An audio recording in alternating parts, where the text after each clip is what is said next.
What's up, guys? This is Brent with Western Equipment. Now let's jump right on in and start talking about this John Deere TS 4x2, and we'll start by talking about the model number. Now the TS 4x2 is going to be in the work series of gators from John Deere, and then on the model number here, the TS, for one, the T is going to mean this is a turf gator, and then on these models we can have a TS or a TX. So the TS is going to be the more standard version, where the TX is going to have a few more features. Now the 4x2, this is going to mean that this is a four-wheel machine that is driven by two. Now why they do this is they also offer a 6x4 gator, where you're going to have 6 wheels on the machine and 4 driving. Now with this being the smallest gator in the John Deere Gator lineup, and it being in the work series of gators, this is going to be a very, very simple gator. This is going to be what you may have seen back on your grandparents' farm years ago. Maybe this is what you've seen on ball fields or other places where they're utilized for work. So these machines are very simple, but they are made to work hard. So right here at the front, we'll start with the front of the machine. We can see just how simplistic it is.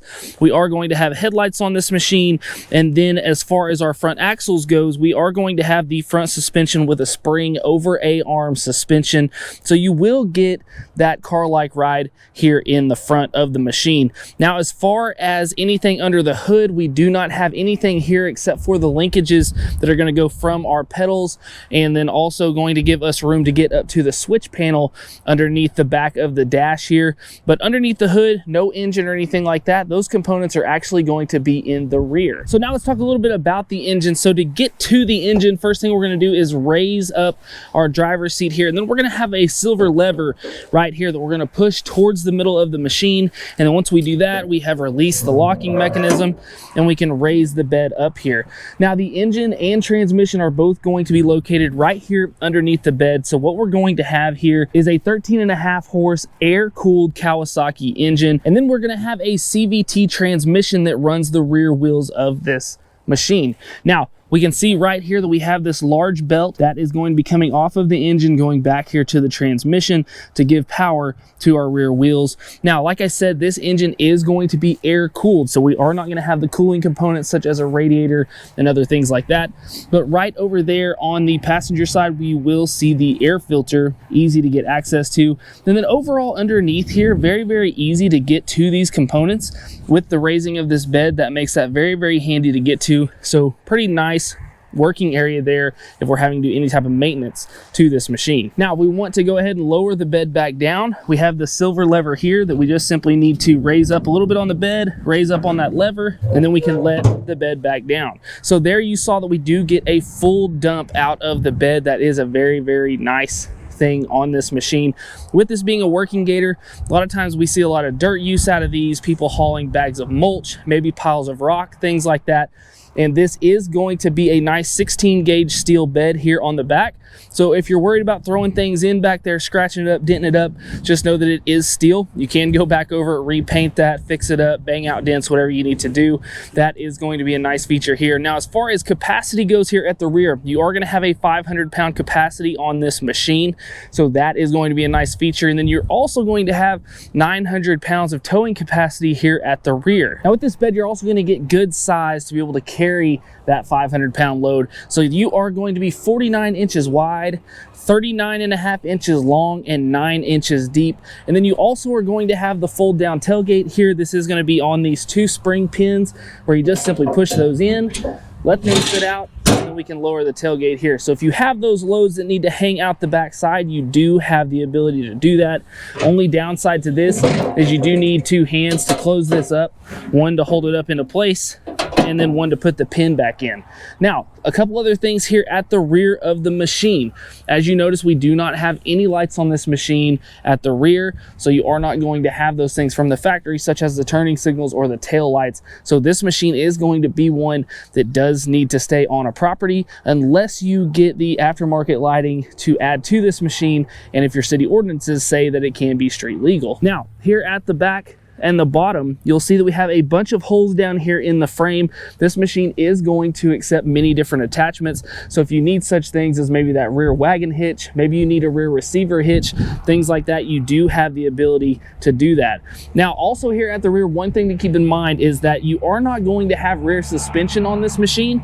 This is going to be a solid axle machine, as those axles are going to go through that transmission housing and be solid, as we can see right here all the way across. Now, the suspension that you are going to get out of this is from the large flotation tires. So if we take a look here at the tires, here at the rear and at the front, you'll notice that these are a lot larger than some other Gator or utility vehicle style tires, and that is for a reason. That is to give that extra ride to this machine. It's also meant to spread out the weight on these little work Gators, as we know that they are oftentimes going to be used on turf and other situations. So those flotation tires, spreading out that weight is going to be better on your turf. Now, you'll see here that we do have one style of tire. This is going to be more of the all-terrain style of tire. Here you can see the larger lugs, the different pattern here across the tire, but you can also get the turf tires in this TS 4x2 Gator. So if you're looking at getting this, maybe working on a golf course or a ball field, and you need those turf tires to be nice and easy on that turf, just know that that is an option. Now, as you've already noticed, this machine is going to be in the standard John Deere green and yellow, and that is going to be the only color that these machines come in. So you're going to get that standard John Deere paint green here on the body and the frame and the bed, but then you're also going to have the yellow accents on the wheels and also the seats to make sure to keep that consistent across the John Deere lineup. But now let's go ahead and hop in the operator station, go over the controls, and let you hear how this machine sounds whenever it's running. So the seats that are going to be on this Gator are going to be the low-backed bucket style seats here. It's not going to be a bench across, as you have things here in the middle. Now, these are going to be flip up, so that way if you have water buildup or anything like that in the seat, you can flip that up to make that easier to get off. And then you're also going to have these side retention bars on either side, as these machines are not going to be equipped with seat belts. So if this is a machine that you're looking at getting to having around your place, maybe letting your kiddos learn to drive on that, just remember that you are not going to have the seat belts in place. So we need to make sure that we are finding out a way to keep them safe if this is the case. Now, before I get in, one thing I'd point out is we do have our gas fill over here on the driver's side. This is going to have a large opening with a tethered lid. Now, on this machine, you are going to have a 5-gallon fuel capacity. So generally, that's going to be enough definitely to get a full day's work out of this machine if you're using it. A lot of times with these, we're doing slow moving applications, so therefore fuel consumption is not quite a large issue. And keeping in mind that we have that 13.5 horse air-cooled engine, you're not going to be burning a ton of fuel whenever using this machine. So getting in and out, very simple, very easy. You've got a good large opening here on the side. Now, on this seat from the factory, generally this is going to be a solid seat, meaning it's not going to have any seat slide to it. But if you do need that option, there is an option to add that to the machine later on. Now, as far as operator controls goes and how the layout is here on the cab, we've already talked about the left-hand side here. So moving up in front of that, we are going to have cup holders here. You're going to have the same thing over here on the passenger side as well. So once we move up onto the dash, first thing we're going to see over here to the left is we're going to see 3 different knockouts here. So this is going to be so we can add those different attachments that we talked about. Now, some of those things are going to be lights, adding that to this additionally. So maybe we need an extra set of working lights. Maybe we're looking at adding turn signals to this machine, things like that. We do have openings here. Another big one on these machines is an electric bed lift for the back. So if that's something where you're going to be using the bed a lot to be dumping material, looking into that bed lift may be a thing. Now, here in front of the steering wheel right here, some couple things we're going to see. For one, we're going to have this knob here, and yes, this is going to be a choke knob, much like you're going to see on your lawnmowers. So since this machine is not electronically fuel injected, it is still carbureted, you are still going to have this choke lever here. It is going to be on a spring there, so you're not going to be able to leave that up in choke. Right above that, we are going to have our hour meter here, just a very basic, simple hour meter. This is just going to help to remind you when this machine is going to be due for service. Now, the steering wheel is going to be a solid steering wheel. It's not adjustable. It does not have the tilt. Once again, this being a basic machine, we're going to have the very basic features. Then over here to the right, we are going to have our key switch here. Moving up onto the dash here in the middle, you are going to have that light switch there for the headlights. These are going to be single beam headlights, just a really easy rocker switch there. Next to that, we're going to have 2 more openings for additional attachments as well. And then over here to the right, we will also have our 12-volt outlet. So if we need to have such things as that phone charger on board, we do have that outlet. Now over here in front of the passenger, we are going to have a nice opening here, glove box opening, where we can throw in those gloves or tools or things we need to have on board. But then also there is going to be this grip bar here for your passenger. So they have a side restraint they can hold on to. They also have the bar here in the front if things start to get a little bumpy. Now moving down here on the floor, looking in the front, we talked about how there is not much in the front. We have a brake pedal here and then an accelerator pedal over to the right. Moving straight back from the pedals, we're going to have our two levers here.